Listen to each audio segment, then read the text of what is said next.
আসসালামু আলাইকুম। শাহিদা কিচেনে সবাইকে স্বাগতম নতুন আরও একটি রেসিপি দেখার জন্য। আজকের রেসিপিটা হচ্ছে জিলাপি।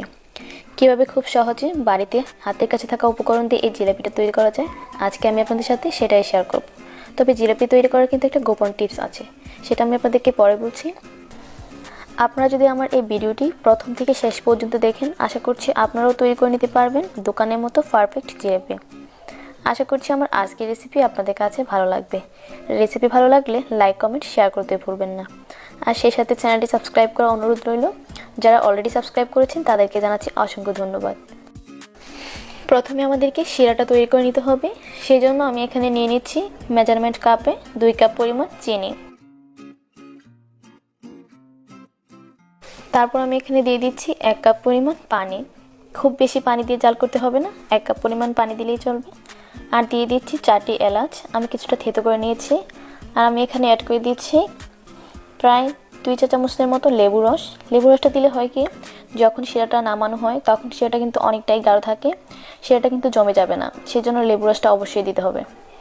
তারপর আমি এগুলোকে জাল করে নিচ্ছি কিছুটা ঘন হওয়া পর্যন্ত। এখন আমি এখানে অ্যাড করে দিচ্ছি সামান্য জাফরান কালার।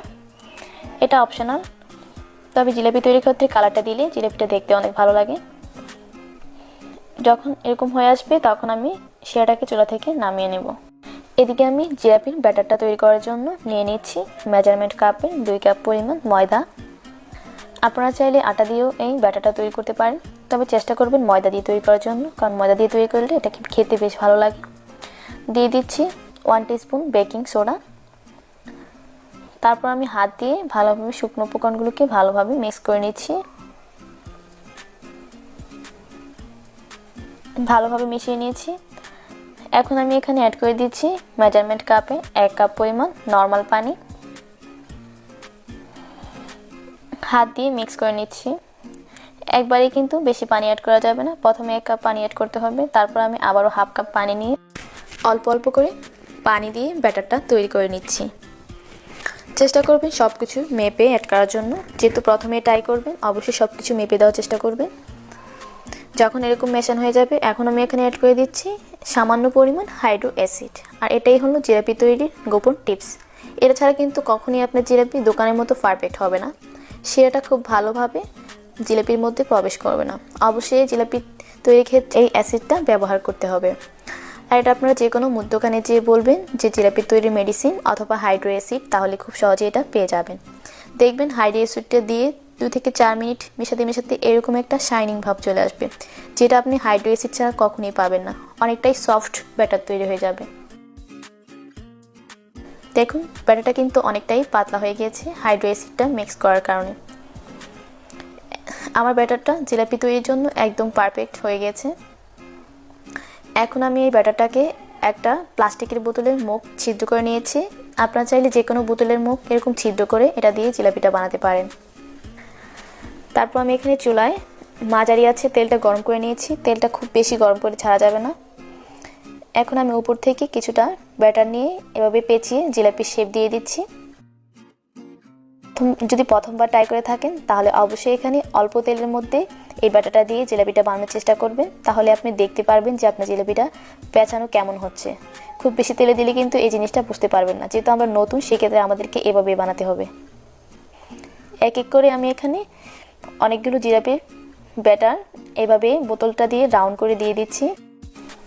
এভাবে যখন তেলের মধ্যে রাউন্ড করে দিয়ে থাকবেন, যখন দেখবেন যে আপনার ব্যাটারটা দেওয়ার সাথে সাথেই এই জিলাপিটা এরকমভাবে ফুলে উঠেছে, তাহলে বুঝতে হবে আপনার জিলাপির ব্যাটারটা পারফেক্ট হয়েছে। আর সেক্ষেত্রে যদি দেওয়ার সাথে সাথে জিলাপির ব্যাটারটা উপরে উঠে না আসে, তাহলে বুঝতে হবে এখানে আরও কিছুটা পানি অ্যাড করতে হবে। একইভাবে আমি এখানে অনেকগুলো জিলাপি দিয়ে দিয়েছি। তারপর এই জিলাপিগুলোকে এখন আমি উল্টে দিচ্ছি। প্রথমেই কিন্তু উল্টাতে যাবেন না, যখন কিছুটা হয়ে আসবে তখন উল্টে দিবেন। আমি এই জিলাপিগুলোকে খুব ভালোভাবে উল্টে পাল্টে ভেজে নিয়েছি। এখন আমি একটা স্ট্রেনারের সাহায্যে জিলাপিগুলোকে তেল ছাড়িয়ে উঠিয়ে নিয়েছি। আর এরকম গরম থাকা অবস্থায় কিন্তু শিরার মধ্যে দিতে হবে এবং খুব ভালোভাবে শিরার সাথে মিক্স করে ডিপ করে রাখতে হবে। 2 থেকে 1 মিনিট একটু চেপে ধরে রাখবেন, তাহলেই দেখবেন জিলাপিটার মধ্যে শিরাটা খুব সহজে চুপসে নিয়েছে। আমি প্রায় 2 মিনিটের মতো শিরার মধ্যে জিলাপিটাকে চুবিয়ে রেখেছিলাম। এখন আমি জিলাপিগুলোকে শিরা থেকে উঠিয়ে নিচ্ছি। আর আপনাদেরকে পরিবেশন করে দেখাচ্ছি। দেখুন খুব সহজেই কিন্তু 2 কাপ ময়দা দিয়ে প্রায় 1 কেজির মতো জিলাপি তৈরি করে নিলাম। আপনারা চাইলে বাসায় এটা ট্রাই করতে পারেন। এখন আমি আপনাদের সাথে একটা জিলাপি ভেঙে শেয়ার করেছি, ভিতরের অংশটা কতটা ক্রিস্পি হয়েছে। আশা করি শব্দটা শুনেই বুঝতে পারছেন যে এই জিলাপিটা কতটা মচমচে আর কতটা রসালো হয়েছে। এই জিলাপিটা খেতে কিন্তু ভীষণ মজার। বাসায় ট্রাই করে দেখবেন। আমার কাছে তো অনেক ভালো লেগেছে, আশা করছি আপনাদের কাছেও ভালো লাগবে। আর আমার ভিডিওটি যদি আপনাদের কাছে ভালো লেগে থাকে তাহলে অবশ্যই আমার চ্যানেলটি সাবস্ক্রাইব করবেন, পাশে থাকা বেল বাটনটি ক্লিক করে রাখবেন পরবর্তী ভিডিওর নোটিফিকেশন সবার আগে পাওয়ার জন্য। আর আমার ভিডিওটি দেখার জন্য আপনাদের সবাইকে জানাচ্ছি অসংখ্য ধন্যবাদ। সবাই ভীষণ ভালো থাকবেন, সুস্থ থাকবেন। আজকের মতো বিদায় নিচ্ছি। আল্লাহ হাফেজ।